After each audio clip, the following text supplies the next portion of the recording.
We are live. Good morning, everyone. Welcome back to the channel. I've got more coronavirus updates. We talk about what's gone on this week in relation to the virus, its impact on the markets, and how I am getting absolutely punished with some of my investment accounts. All that's coming up right after this.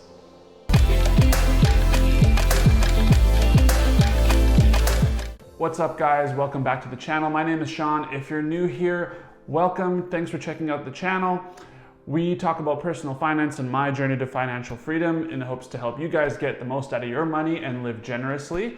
We also cover some leadership and work topics on this channel. We do book reviews, so if you're interested in that kind of thing, please consider subscribing. All right, so we've started doing these weekly Monday updates to kind of get you caught up on what happened with this virus last week and its impact on some of the markets, some of the stuff that I've kind of invested in.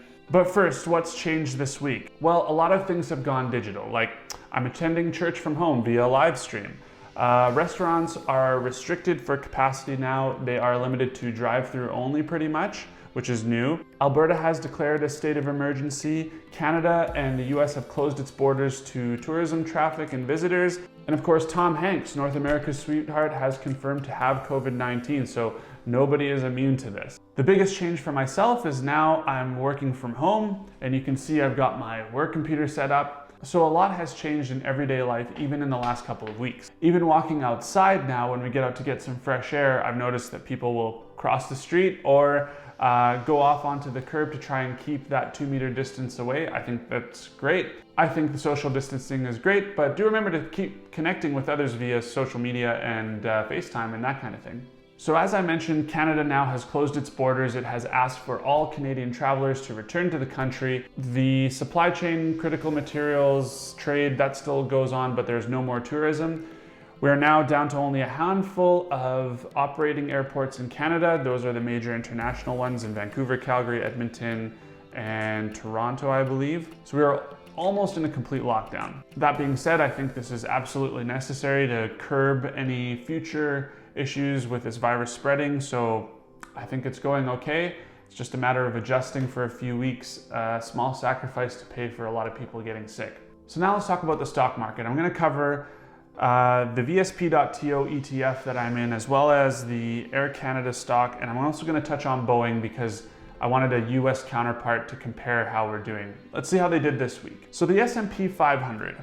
It started at about 2430. It has dipped over the week down to 2303. That's about an 8.2% decrease just in this week. I think just the travel bans and the fact that people are staying home and not really spending money, market is still trying to find where it's comfortable with these new restrictions. Still think it's a modest decrease compared to last week, but there's still room to decrease a little bit more. I'm gonna sit and wait on this one a little bit, and I'm just gonna watch and see when the news starts to kind of shift, and we'll probably still just be making regular purchases and averaging down as this slide continues. Now let's have a look at Air Canada stock. So you remember last week I said on Friday there was a slight uptick, but I was expecting some bad news. So that was where Canada was closing its borders. Air Canada actually had to lay off over 5,000 workers this week, and which is unfortunate.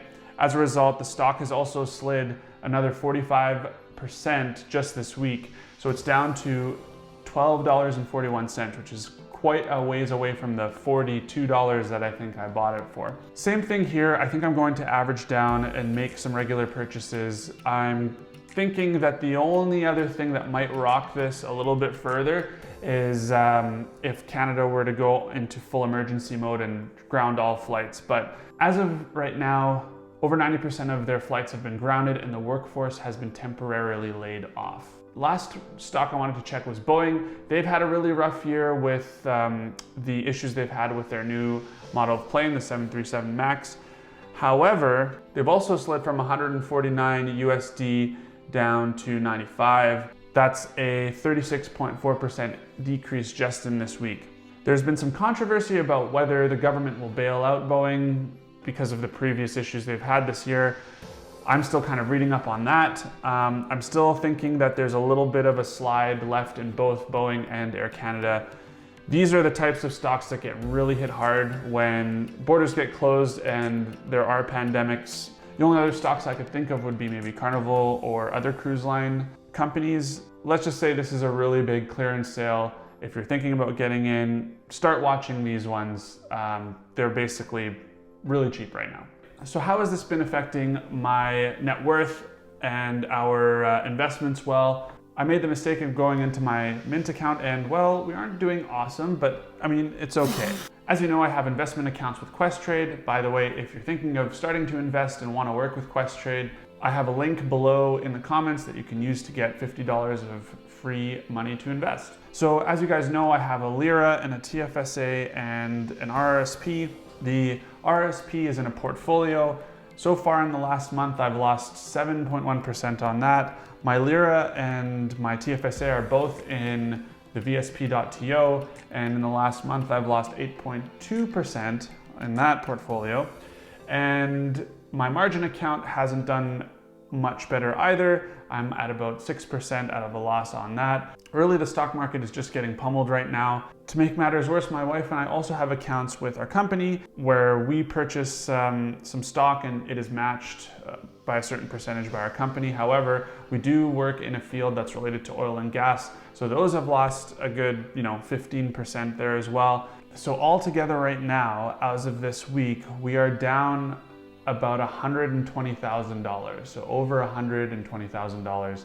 Now, looking at that number was staggering, and people might look at this and say, should have sold early. But really, in my mind, I don't think you really lose till you sold low. So I'm gonna hold on. Other things I've been hearing is that, it's basically like wasting your time for the last 3 years, but I would argue that that's not true either. I have a lot more units. I've purchased a lot more units in all these accounts than I did 3 years ago. So actually I'm holding more assets than I did 3 years ago. And the trick now is just not to panic, be patient, and I'm just going to be holding. The market will come back. That is my belief. And I'm not going to panic sell. So right now that's the plan, and I just wanted to be transparent with you guys. That is how much I'm down right now, but I am trying to be calm and just trust that the economy will do its thing and will eventually come back. So now it's been documented in video, it's official. If you guys are interested, I can get into each one of these accounts in more detail. Let me know in the comments below if that's something you'd be interested in. I also said I would try to open up one of these after I get 100 subs. Thank you to the people who've subscribed so far. I should do another video and focus on that a bit more because it passed 50 subs, which is awesome. But I am trying to keep the video short this time, so I will make shout out to those people next time. Until next time, hope you guys have a great week, stay safe, and I'll see you in the next one. Bye. Canada and the US have reached an agreement as well to not let any visitors pass through their borders on to not listen. The temporary close. As of now, over 90% of Air Canada's flights are grounded and its workforce has been temporarily laid off. Temporarily have been grounded and the workforce has been temporarily